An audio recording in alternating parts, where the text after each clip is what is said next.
Hellingly Hospital. Originally known as the East Sussex County Asylum, it opened its doors in 1903. Designed by the architect George Thomas Hine, it was one of the most advanced psychiatric hospitals of its time. The sprawling complex was built to be self-sufficient, complete with its own water supply, farm, and even a railway station to facilitate the transport of patients and supplies. At its peak, Hellingly could house over 1,200 patients, offering a range of treatments that were considered cutting edge for the early 20th century. Truly a masterpiece of architecture. The hospital was designed with the best intentions, following the principles of the asylum movement, which aimed to provide a therapeutic environment for those suffering from mental illness. The layout featured separate wards for men and women, extensive gardens, and recreational facilities, all intended to promote a sense of calm and well-being. It was often described as a small utopia on Earth. However, despite these progressive ideals, the reality within Hellingly's walls was often far from therapeutic. As the years passed, Hellingly Hospital became synonymous with overcrowding, underfunding, and controversial treatments. Like many asylums of its era, Hellingly's methods included electroconvulsive therapy, insulin shock therapy, and lobotomies. In case you don't know, lobotomies were the practice of cutting certain parts of the brain, hoping to cure a patient's stress and pain. As you can imagine, these procedures, often carried out with little understanding of their long-term effects, were both physically and psychologically traumatic for many patients. The only patients who didn't get traumatized were the ones that died under these cruel experiments. One of the most disturbing aspects of Hellingly's history is the use of restraint and isolation. Patients deemed unmanageable were frequently subjected to long periods of solitary confinement or physical restraints, practices that would be considered inhumane by today's standards. Reports from former staff and patients describe a culture of neglect and abuse, where the voices of the vulnerable were often silenced. The decline of Hellingly Hospital began in the mid-20th century as societal attitudes toward mental health started to shift. The introduction of new medications and the move towards community-based care led to a reduction in the number of patients housed in large institutions. By the 1980s, Hellingly was significantly underused, and its once pristine facilities had fallen into disrepair. The hospital finally closed its doors in 1994, leaving behind a legacy of suffering and unanswered questions. After its closure, Hellingly Hospital became a magnet for urban explorers and paranormal enthusiasts. The abandoned buildings, with their decaying walls and empty corridors, exude an eerie atmosphere that many believe is haunted. Numerous accounts of ghostly encounters have been reported, from disembodied voices and footsteps to apparitions of former patients and staff. Some believe that the hospital's tragic history has left a residual energy, a lingering presence of those who suffered within its walls. There are 3 scary stories in particular. One of the most chilling stories associated with Hellingly involves the so-called Black Monk. This shadowy figure, often described as a tall, hooded apparition, has been sighted by several visitors. According to legend, the Black Monk is the spirit of a former patient who met a grim fate within the hospital. Witnesses claim to have felt an overwhelming sense of dread in the presence of this entity, adding to the location's reputation as one of the most haunted places in England. Another unsettling aspect of Hellingly's legacy is the series of underground tunnels that connect various buildings on the site. Originally constructed to transport patients and supplies discreetly, these tunnels have become the stuff of local legend, Some say that patients were subjected to secretive experiments in these subterranean passages, while others believe that they were used to hide the bodies of those who died under suspicious circumstances. The truth behind these stories remains shrouded in mystery, adding another layer of intrigue to Hellingly's dark past.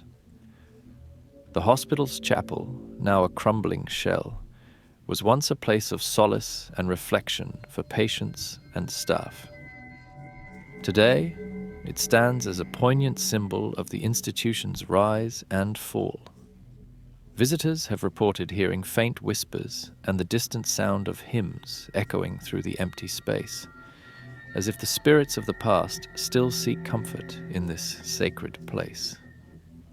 Efforts to redevelop the site have been met with mixed reactions.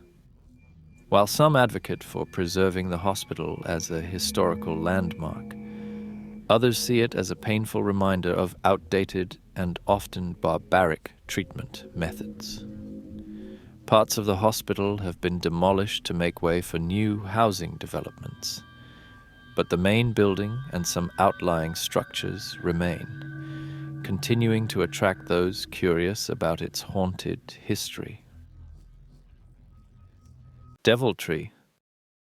Located in Bernards Township, this seemingly ordinary oak tree has a dark and twisted history that has made it the subject of countless legends and ghost stories.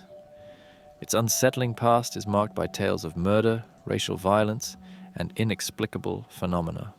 Its isolated position, combined with its twisted, gnarled branches, gives it an ominous appearance that only adds to its dark reputation. One of the most notorious stories linked to the Devil's Tree involves the Ku Klux Klan. During the early 20th century, it is said that the KKK used the tree as a meeting place and a site for lynchings. It is said that the Klan members hanged black people from the tree and even burned some of them alive next to the tree. These stories can't be confirmed and are only a part of the local legends. But many claim that the ground around the tree would not have been suitable for hangings. However, the isolation of the tree made it an ideal location for these clandestine and brutal activities. Locals claim that the spirits of those who were murdered here still haunt the area, seeking justice and peace.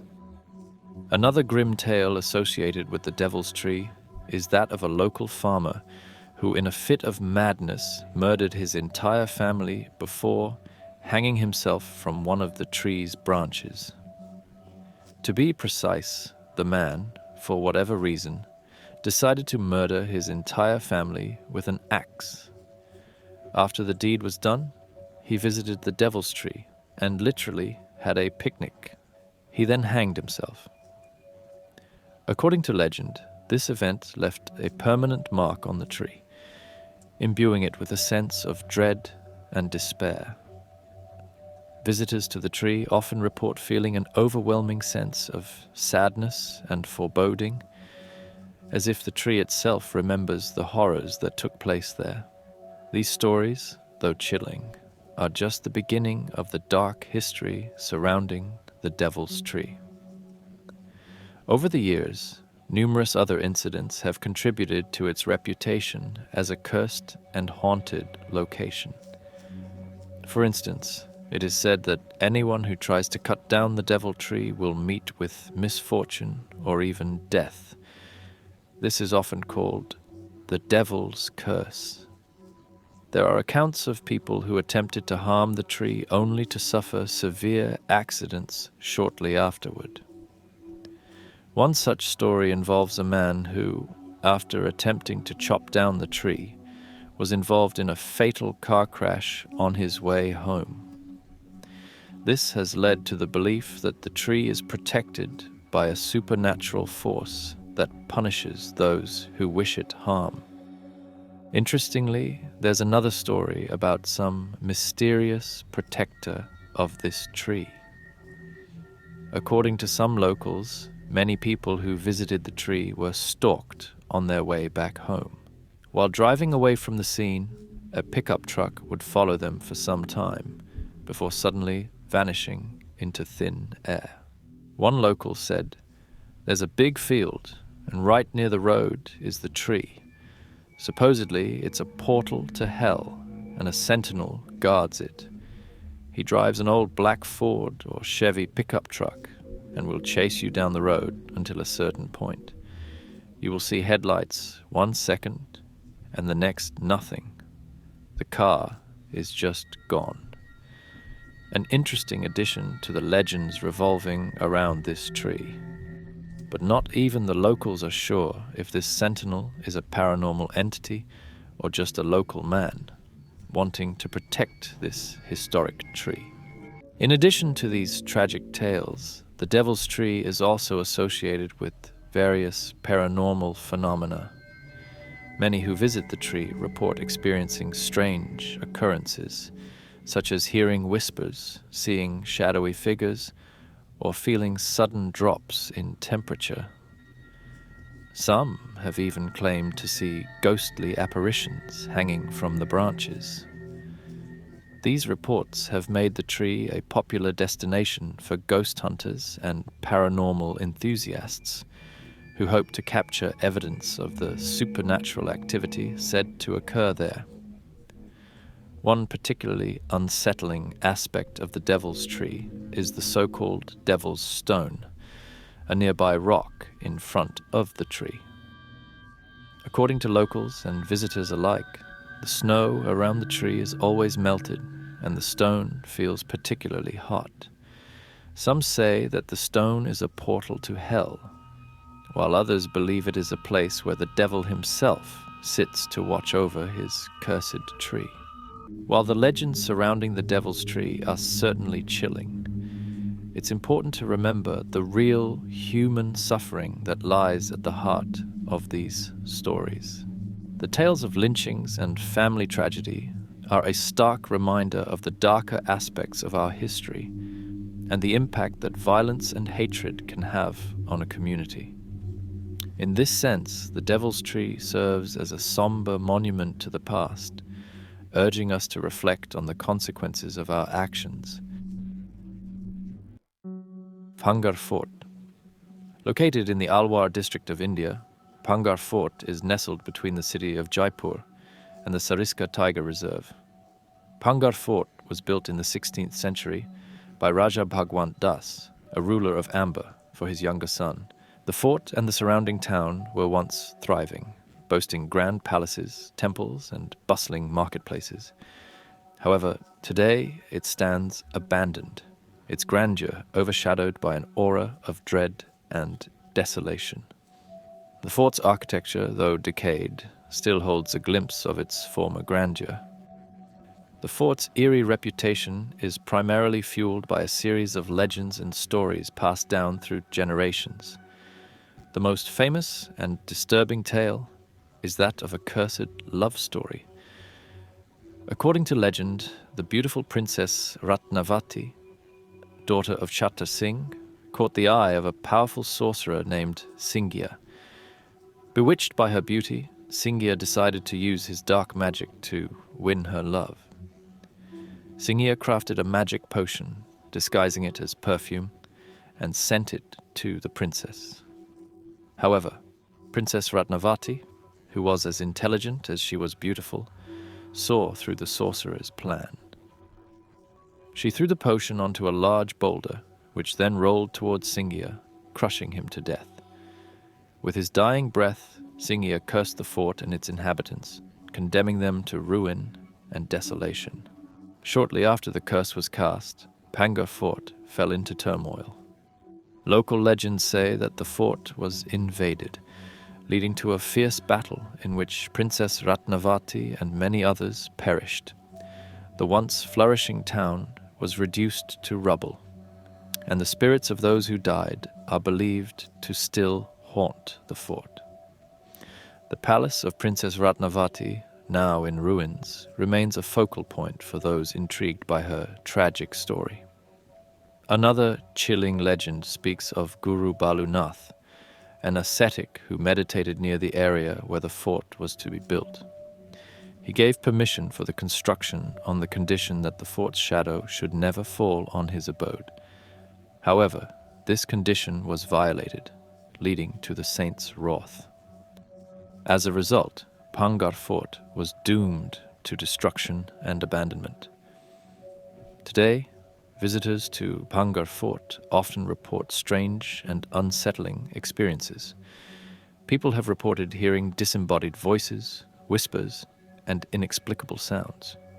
Some claim to have felt an unseen presence or witnessed apparitions wandering the fort's ruins. Some visitors claim their electronic devices stop working or malfunction within the fort's premises. Others speak of a feeling of being watched or followed, despite being alone.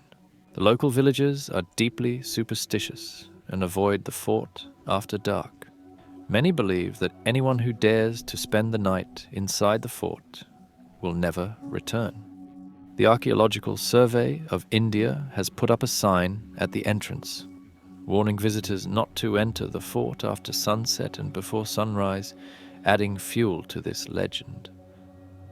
These beliefs are further fueled by the numerous accounts of accidents and misfortunes befalling those who attempted to defy the warnings.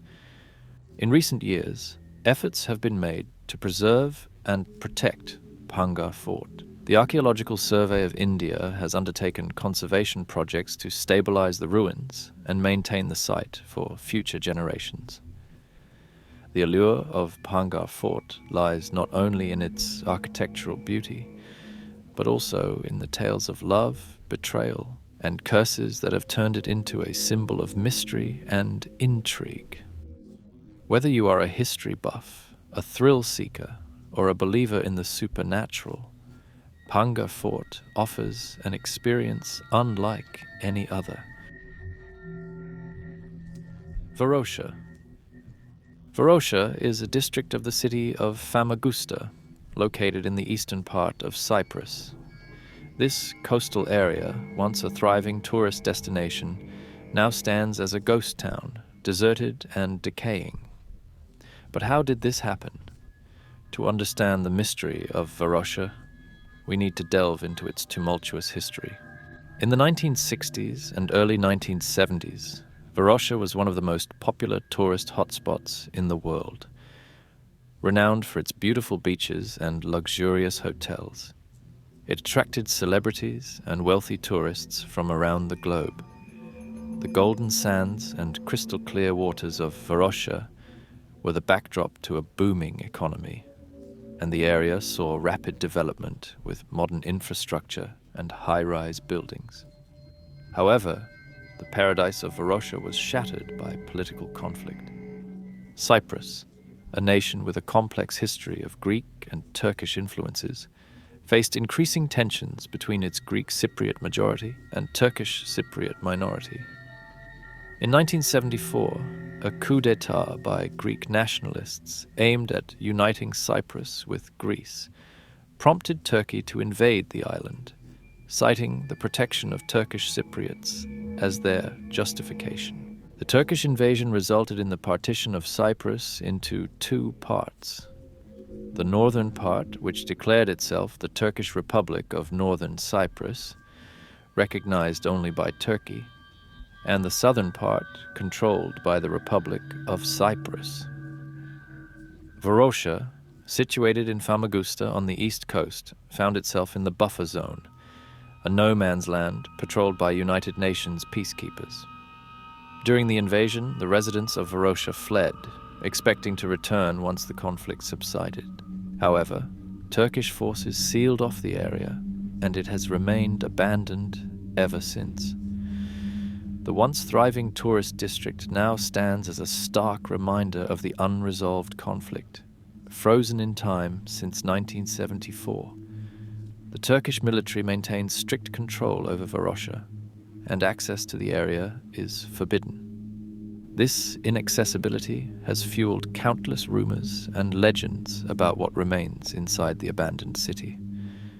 If one were to walk through the deserted streets of Varosha today, it would be like stepping into a time capsule.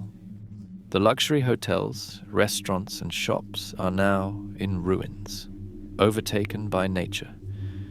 Buildings that once hosted celebrities and tourists now stand empty, their windows shattered and their facades crumbling. Vehicles from the 1970s remain parked in the same spots, covered in layers of dust and rust. Some say that entire buildings are intact, with furniture and personal belongings left behind, as if the residents might return at any moment. The eerie silence of Varosha is punctuated by the sounds of the wind and the occasional bird. Vegetation has reclaimed much of the area, with trees and plants growing through the floors and walls of abandoned buildings.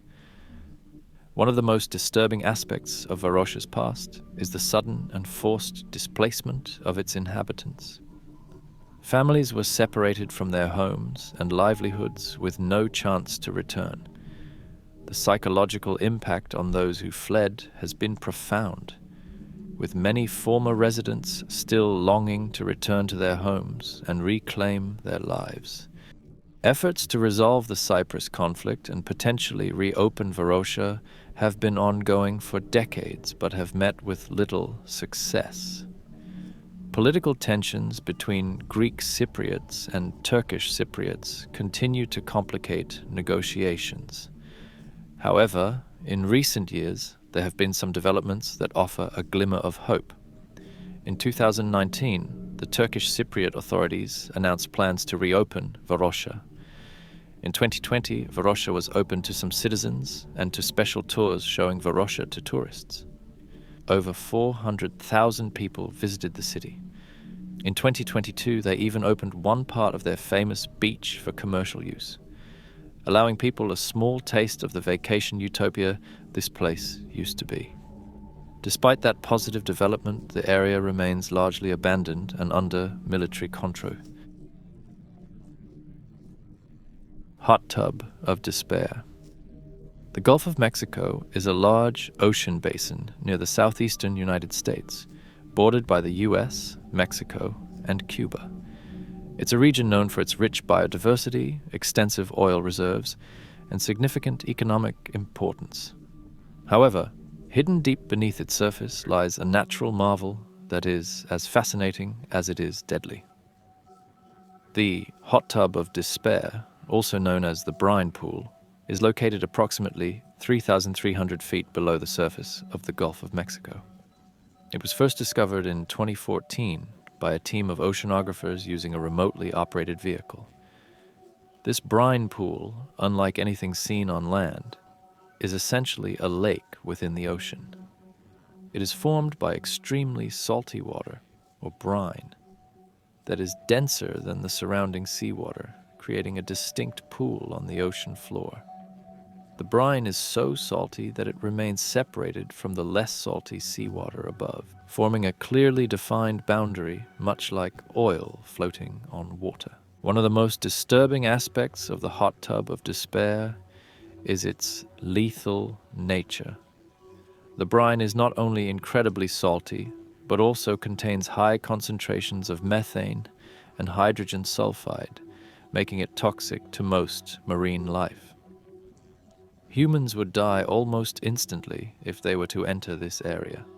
The salinity levels are about 4 to 5 times higher than the surrounding seawater, which is enough to cause severe dehydration and death to any creature that ventures into it. The brine pool's edges are often littered with the remains of unfortunate sea creatures that have wandered too close, giving it an eerie and macabre appearance.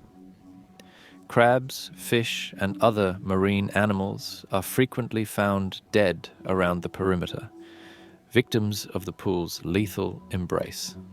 This site has led to the brine pool being dubbed the hot tub of despair, or the jacuzzi of despair, emphasizing its deadly allure. It is believed to have formed from the dissolution of ancient salt deposits beneath the Gulf of Mexico. Over millions of years, these salt deposits dissolved into the surrounding seawater, creating highly saline brine. The presence of methane and hydrogen sulfide in the brine is attributed to microbial activity and hydrocarbon seepage from deep beneath the ocean floor. These hydrocarbons, which include natural gas and oil, migrate upwards through geological formations and mix with the brine, contributing to its toxicity.